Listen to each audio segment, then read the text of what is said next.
take-home message of the previous presentation was we have enough knowledge to move forward. I couldn't agree more.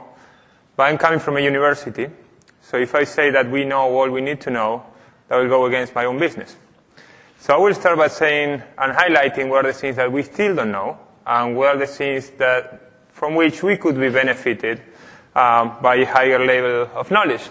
And this is a review that was some of us put together, currently in Perez in SHMP. It was actually following an award from the Port Board, asking to review what we know and what we don't know about PRRS epidemiology.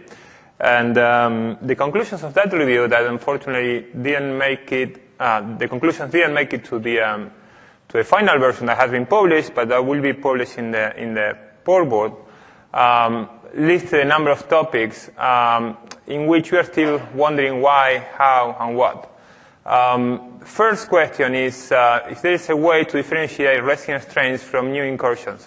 And although we have improved, as was pointed out before, our ability to sequence and to identify those viruses, still unclear how we can do or what we can do to use that information in practice to improve the level of our decisions. Second, what can we do to identify the most accurate diagnostic tests and laboratories and discourage the use of tests that do not meet the required standard?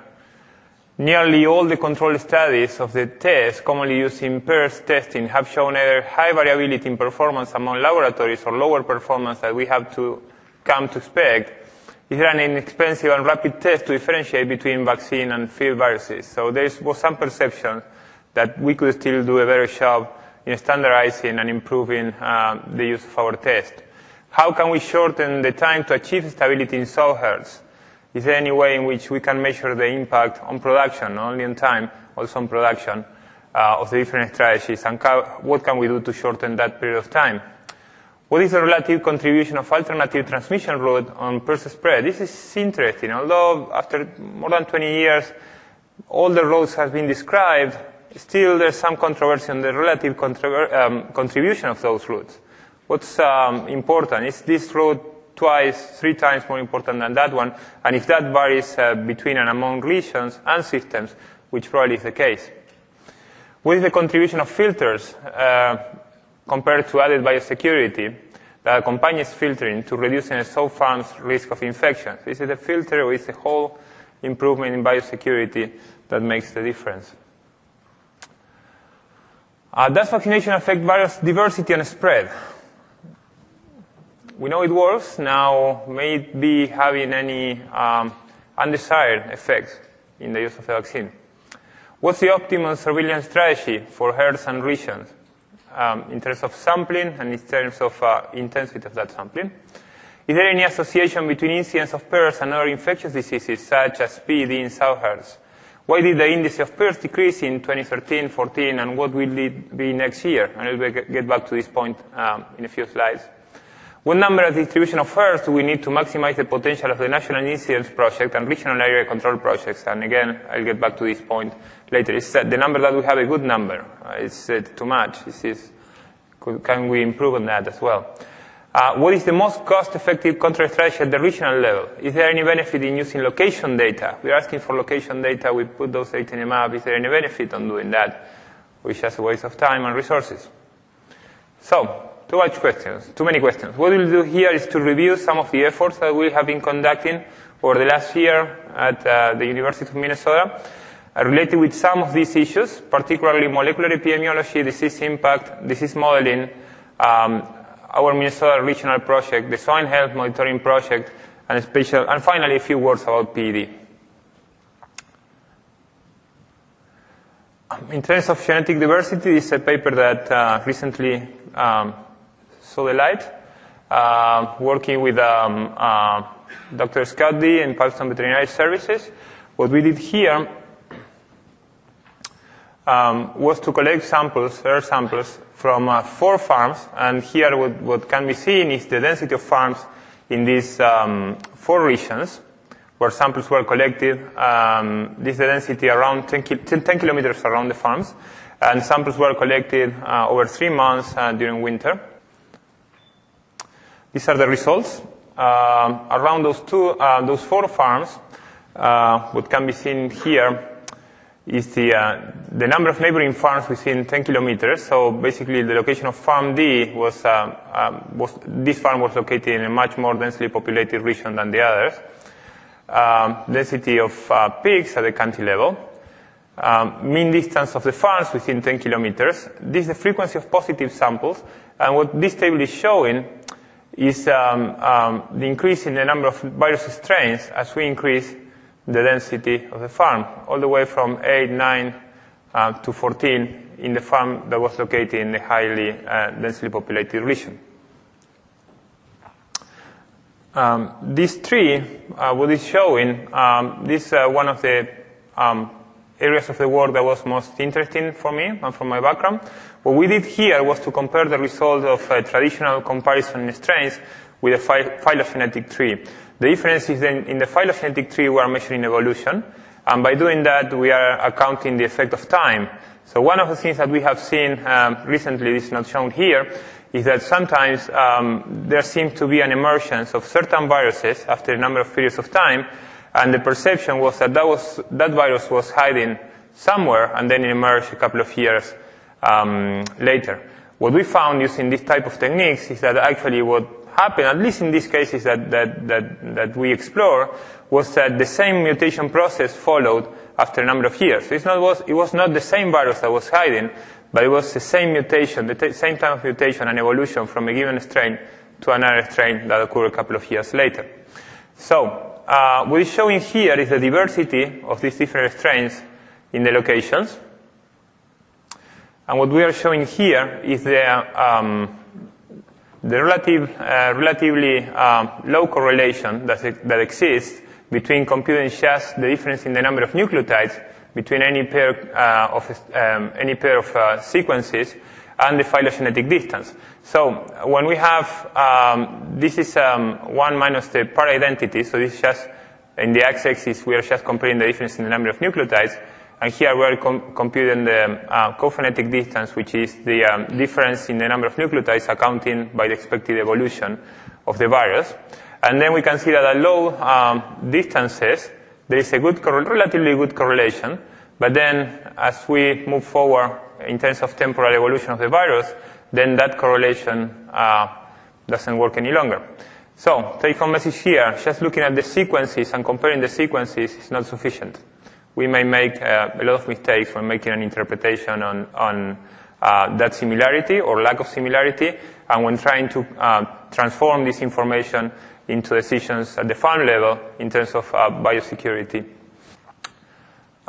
Impact, this is another work that was recently submitted. What we were doing here was to evaluate the effect of influenza and PRRS circulation in sow farms on post-weaning mortality. And what we did was to compare the close-out data from batches of piglets after weaning, and then relate that and regress to the status of the sow farm using a match design before and after an outbreak. And we can see here is the residual effect of PRRS in mortality. It's increasing by 35% the mortality over the expected. The expected is the average of the region, so it's also considering the average prevalence of PRRS and influenza in the region. So even considering that effect in a region, those animals that were weaned coming from barns, rooms, farms where you have farms where you have a PRRS outbreaks, the increase in mortality was 35%. So that's showing the residual effect of PRRS in the population. Use of models, that was another area that is being explored. This is a paper that was published some time ago. It's showing the effect of different scenarios of control, herd closure with one vaccine dose, scenario 2, herd closure and gill acclimatation with multiple vaccine dose. The third scenario was gill acclimatation with one mass vaccine dose. And then the final scenario was gill acclimatation with multiple vaccine dose. So what's showing here is the effect of vaccine in relation with virulence level and herd size. basically showing that at low levels of virulence, it doesn't really have huge effect, the strategy that we are using. Most of the scenarios, the table is showing the proportion of simulations in which we reach stability.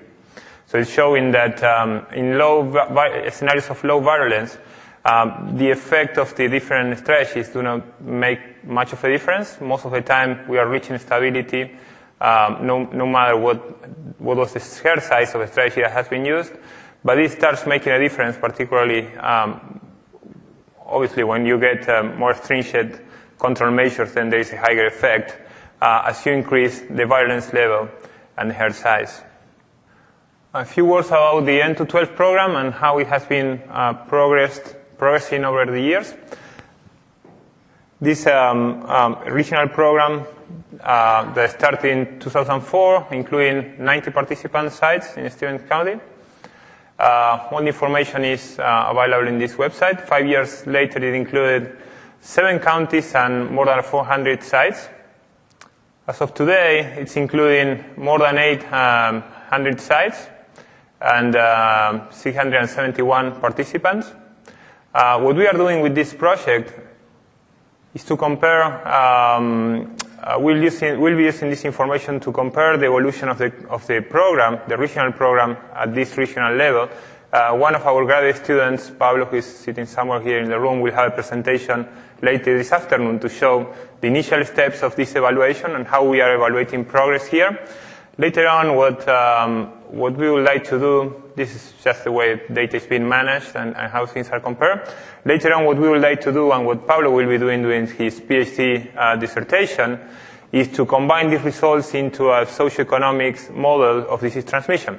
It's coming from economics, and it's showing it's part of a whole family of theories that's referred to as game theory. So basically what game theory does is to model the behavior of people in relation to something and how that attitude and those decisions that they make influence the decisions that their neighbors and other players in the system will make. So we think that that's an important component and of why we are not making a bigger progress in controlling this disease. It's difficult to measure, that's why we need to work with other areas of knowledge and science. But basically the problem here is that we don't have an homogeneous decision on how to deal with this disease. And this is something that's difficult to see sometimes in this type of meetings, but when we get down to the field, then we see the different perceptions and the different reasons that people and players may have on taking different steps to deal with this disease. Some people, some systems may decide to do something, some people decide to do something different. The interesting part is that those decisions are not isolated. The decisions that they make will influence the decisions of their neighbors, which in turn will get back and influence the decisions that they were making in the first place. So that's a whole way of looking at the same problem. There's a lot of literature in the economics side on how that may influence the outcome of a market. Swine Health Monitoring Project. This is a project that was led by and is led by Bob Morrison. Bob, I'm sure many of you have heard this story a number of times, and many of you were involved actually in that beginning of the project, but it started as something relatively simple. People getting together and just saying, well, this year has been quite good, it has been okay, well, for us it has been a little bit difficult, things have not been that quiet as the previous year. So the idea in this project is relatively simple, is to include a number of people that have agreed to share the basic information on when and where they had an outbreak. The status is collected, this voluntary sharing of data. The status are recorded following AASB status definition. It started in 2009, and as of today, it includes 14 individual systems, more than 300 farms, 1.2 million sows in 15 states. These are some metrics of the farms, but it's pretty interesting in terms of the numbers of sows that are included in this system. There is 300 commercial sows that accounts for 81% of what's being reported. 13% are multipliers, and there is 6% of nucleus. As of filtration status, one of the things that we measure and we're recording,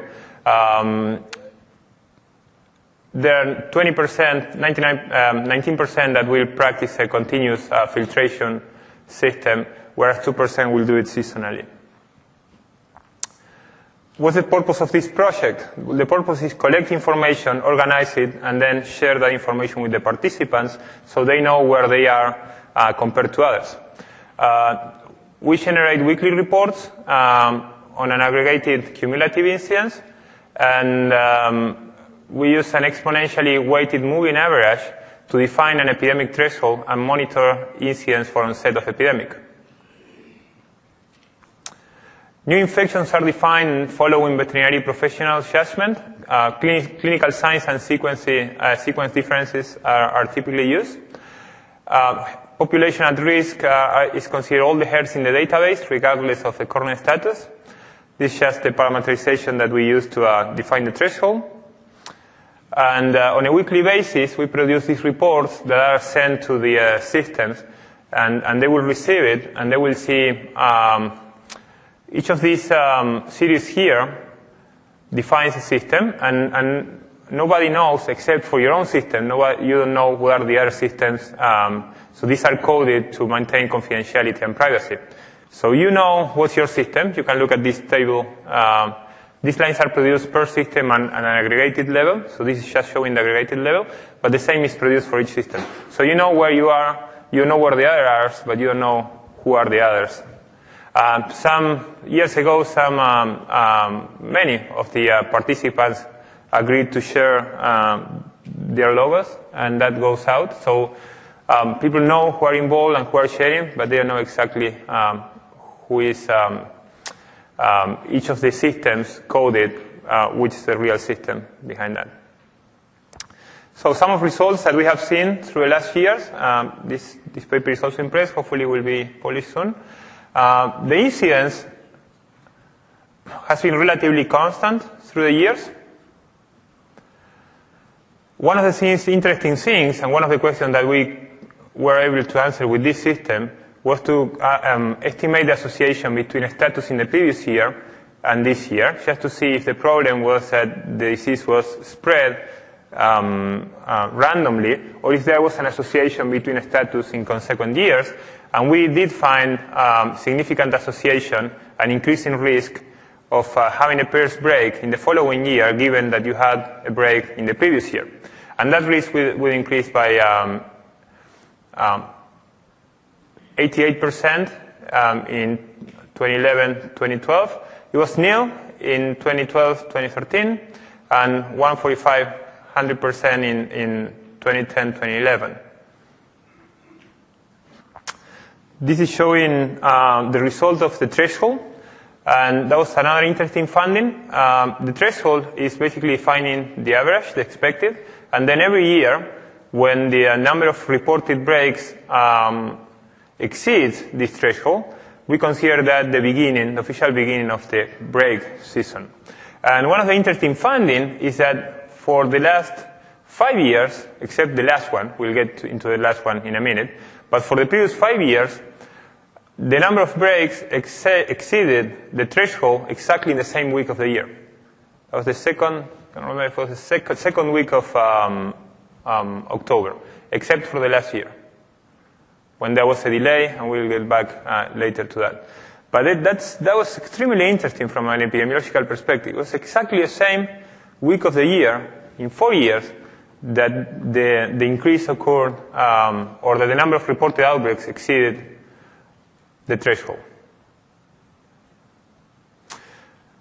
Another thing that we have been doing is to look at the spatial distribution, and that was also interesting to see that the clusters of higher risk are more or less located in the same regions year after year, and this is obviously in association with the other finding that the risk of having an outbreak increases if you had an outbreak in the previous year.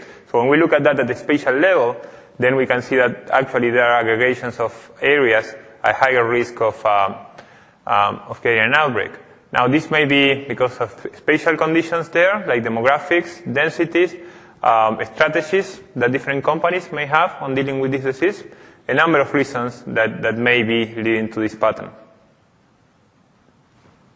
Now, when we get to the last year, these lines here are showing the weekly increase in the number of outbreaks, and the yellow line here is showing the last year, 2013, 2014, and you can see that there was a substantially lower number of cases, and there was a delay in the time in which the epidemic broke the threshold.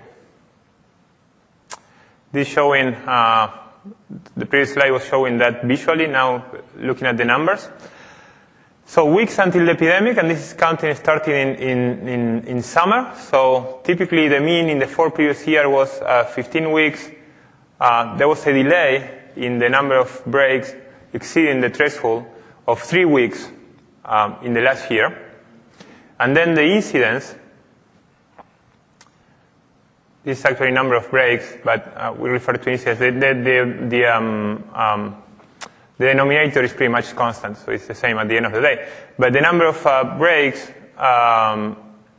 was significantly different in 2013, 2014 compared to the mean in the previous 4 years.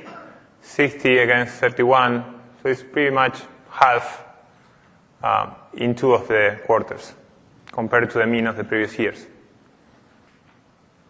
So what are the reasons that may be related to this difference in the last year compared to previous years? And we can think about PED-related factors. Sorry, something happened with when copying the slide. But anyways, PED-related factors, for example, better biosecurity or lower incidence associated to a higher incidence of PED. Non-PED-related factors, like higher awareness or knowledge on PRRS, increasing the vaccine and filtration use, severe weather conditions, maybe a secular cycle, so next year may be different. Of course, could be spurious results. It is not a random sampling. So there may be problems for detecting PRRS in PED-positive farms. There may be lower level of diagnosis of PRRS associated with higher concern with PED. In any case, it's going to be interesting to see what happens this year and compare that with the results of the previous year.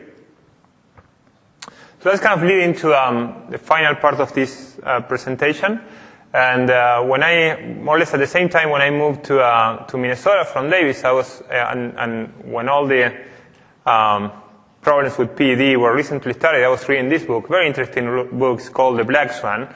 Black Swan was an expression that was reserved in England in the 17th century to refer to something that was impossible. Black swans don't exist. And then they discovered the black swans in Australia, and the expression changed to refer to something that we saw it was impossible until we found it. And then when we found it, we started to come up with a bunch of explanations after the fact that show us how we knew that would happen. Does it make sense?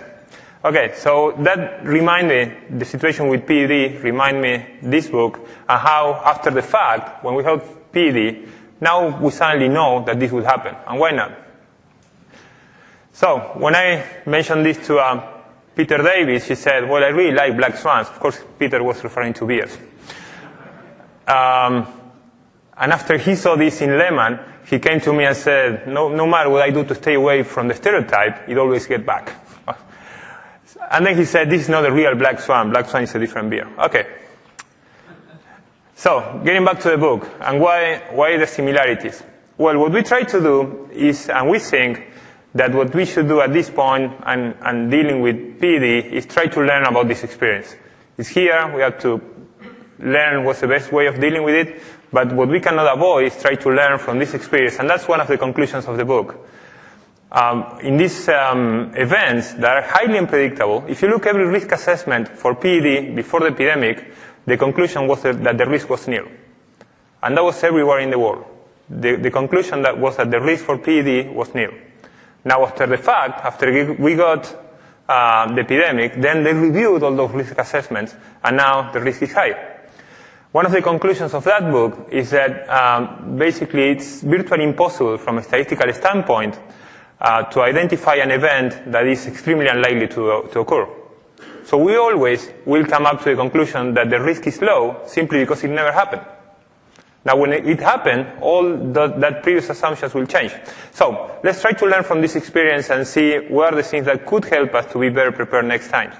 I just have a few minutes. So what we try to do here is to look at the spatial dynamics of the disease in two different settings. We conducted two studies, one in Iowa, the other one in North Carolina.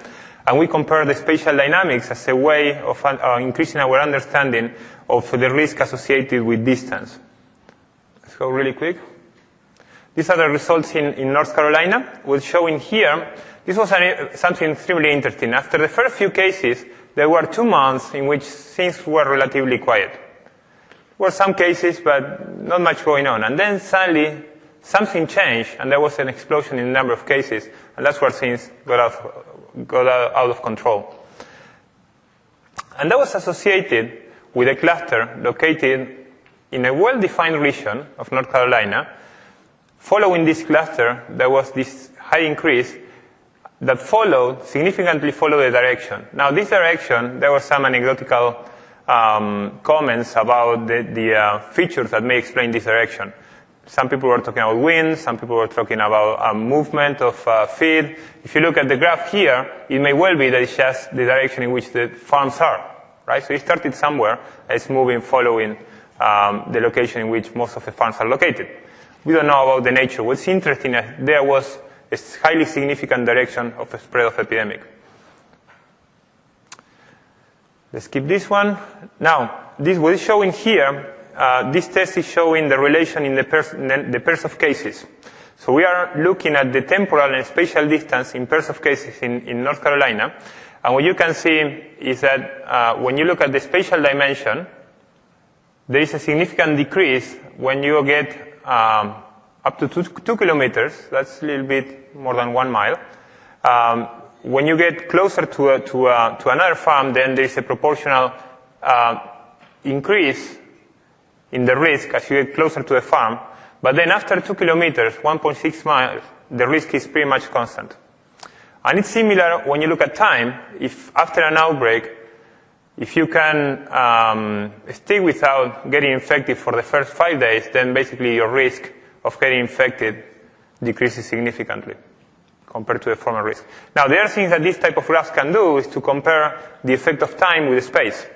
So in terms of the risk imposed by an outbreak in a region, how does compare being able to stay free from the disease for a given period of time compared to being a number of kilometers away from where the outbreak is located? Now, this is a comparison with Iowa, and the most interesting thing to us was that actually the same pattern was followed in both states. When we look at Iowa, again, most of the outbreaks were associated to lateral spread, and again, you can see that during 5 months, there was not much going on. There are some cases reported, but then nothing happened. Nothing was going on really in 5 months. And then something happened here that increased exponentially the number of outbreaks reported, following a very similar pattern to what we saw in North Carolina, with the difference that in North Carolina they were able to stay free for only 2 months, where here it was a bit longer than that. But when it happened, it happened. Everything, the rest is history. So basically something changed there that resulted in an explosion in the number of cases. The reason for that change, we don't know. It may be weather conditions, it may be some critical nodes like multipliers or sow farms that got infected, and then from there it was spread. It may have been certain feed mills that got infected and then it spread from there. We don't know about the nature. The interesting thing is that in both studies follow the same pattern. And again, they also follow the same pattern in terms of the spatial and temporal spread. So there was a direction of spread. There were some clustering there. This was interesting in Iowa, that this cluster here that actually occurred at the beginning of the initial exponential phase, 8 cases occurred in 4 days, and these 8 cases corresponded to sow farms. So something interesting to consider. We don't know if that would be associated, but it's interesting that even though most of the cases were not in sow farms, these 8 cases that occurred in 4 days were all of them associated with sow farms. And then when we look at the spatial pattern and the spatial relation, again, we found the same than we saw in North Carolina. Again, there is a clear spatial and temporal clustering within 2 kilometers, 1 mile, and within 5 days after occurrence of an outbreak. Most of the clustering is concentrated in that period of time and in those locations. So, in conclusion for PED, what we early found was that there were areas and times at higher risk for disease, and the disease spread on specific directions. That case tend to neighbor other cases. The clustering was maximum within 1 week, high within 2 weeks, and still significant within 3 weeks. And that clustering increased linearly up to 1 mile and then remained stable. So, final slide, just to thank people in our laboratory. We are new to the game here. We got funding from a number of sources to create a laboratory that will be dedicated to applying analytical epidemiology, quantitative epidemiology to support the industry. So we were lucky in securing a number of people that will be working on this program. So if there is any idea you guys have, if there is anything we can do to help, anything in which we can contribute, you know where we can fund us.